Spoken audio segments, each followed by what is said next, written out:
Hello and welcome to the November message from the president of Waterton-Glacier International Peace Park Association, and that would be me, Maria Kliavkov. I'm honored to be president for another year of this extraordinary experiment. So in 1931, Rotarians decided that there needed to be an external expression of peace between nations. And they created the first international peace park in the world, and now there are more than 170.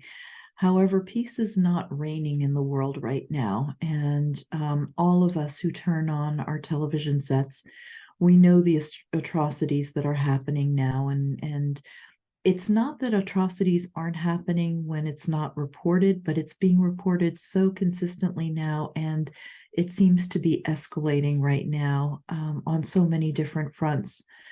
So I was wondering, what am I going to say today for this month's message about peace building? How can I speak to this peace building at this time of concern and pain and grief that we're all going through, because the world is not the place we thought it was or wanted it to be. And so there are two things that came across my desk that I wanted to share with you, because they bring me hope and they remind me of my work in all of this, and I hope that it will do the same for you. The first is a quote that says, "Do not be daunted by the enormity of the world's grief. Do justly now. Walk humbly now. You are not obligated to complete the work, but neither are you free to abandon it." And this is a quote from the Talmud. And when I read it, I thought, that's the essence of it. Because if you're anything like me, you may be feeling overwhelmed, as I have felt quite overwhelmed by what is the work for me to do. It's not like I can travel to these places, but there is work for me to do. And so it is for each of us to find what is the work for us to do, and at the same time to recognize that that it's not our job to complete the work, but it is our job to do the work that is in front of us, because we're not free to abandon the work either, and the temptation may be strong to abandon the work. So what is the work? What is peace building? Well, as I was exploring that, I found this quote, and honestly, I don't know who the quote is from, but I just thought it was brilliant, and so I thought I wanted to share it. And if I find out who it's from, then I will put that in the description section for sure. But it says, "Peacemaking doesn't mean passivity. It is the act of interrupting injustice without mirroring injustice," which to me is a fascinating concept. Interrupting injustice without mirroring injustice.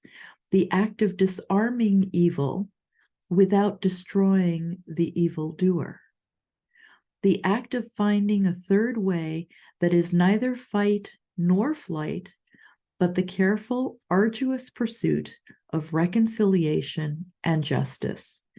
It is about a revolution of love that is big enough to set both the oppressed and the oppressors free. I think perhaps our job as peace builders is to sit with that idea and explore that idea and see what action comes of that idea for us, because as Rotarians, we are people of action. So what does it mean to find that third way in an arduous pursuit of reconciliation and justice? It's certainly what I'm going to be spending this month reflecting on and taking steps towards, so that I'm feeling like I am indeed doing my part and I haven't abandoned the place that I'm supposed to hold here. It's very hard to be witness to all of the atrocities that's going on right now. And whereas in the past I may have turned off the television or the radio, now I feel compelled to be witness to what's happening and still hold the high watch and still be very mindful of the world that I want to create for future generations. And I'm so fortunate to be working with so many peace builders who want the same. I thank you for watching this video. I invite you, if it all becomes too much, to go visit the parks. Go to Glacier Park in the US, go to Waterton Lakes Park in Canada. Find the peace that is there and make sure you bring that peace home with you so that you can continue to do what is here called the arduous work and pursuit of reconciliation and justice, because that is what we're here put on this planet to do. Until next month, much love to you all. Namaste.